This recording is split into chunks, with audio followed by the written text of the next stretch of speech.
So it's been a real stressful bit of time for me here. My mother, who we had just gotten back into non-immunocompromised status, we thought my mom had cancer of her B cells right before the pandemic, and she had her IgG go down to like super low levels, and so it's very scary. Getting sick is very scary. You have to have intervention, even like a cold can be really deadly at that stage.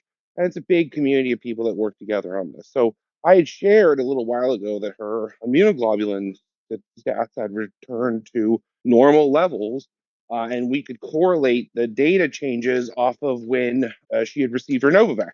This is something we had talked about happening. Like, I feel like, Heather, we've been doing this show a long time, and there's a lot of things that we have like proposed over the years as a group that I might be the talking head for, but as a group, we've talked about like the malaria vaccine or the potential for Novavax to help immune system and recovery and all this sort of stuff because of the feedback loop concept. We talked a great deal about that, and it kind of gets lost in the minutia of trying to do all this activism, how we were able to successfully prove these ideas and actually lead to applications with them successfully. And so, It's what true. this is, We did. right? I think it's really lost in the minutia. So basically, she was exposed on the first, and she was symptomatic by the second, 1 day symptomatic. She has no SIGA. Her IgG is back, but her IgA is not.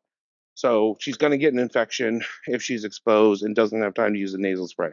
And we were very nervous in the house, very like sketchy. Is this going to be okay? What's going to happen? And she locked down right away. And like she's the worst possible scenario, and she's fine. I mean, not to say COVID isn't dangerous. COVID is dangerous, but with Novavax and with all this stuff, it can at least, when you get in these situations. So she got Novavax a bunch. She had her most recent one, though, was way back in September. So she hadn't had one recently.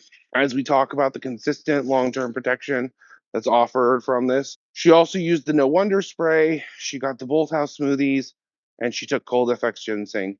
And that's really all that happened. And radical rest. Radical rest is really important. Like stay in bed. Don't even get up. Just stay in bed. And she's going to get monitored by all her doctors. They're all going to check her out. But her doctor wanted her to start doing Paxlovid on day 4. They were going to have her do it on day 5. And that was her last day. So like starting Paxlovid then would have made like no sense. We already had her done.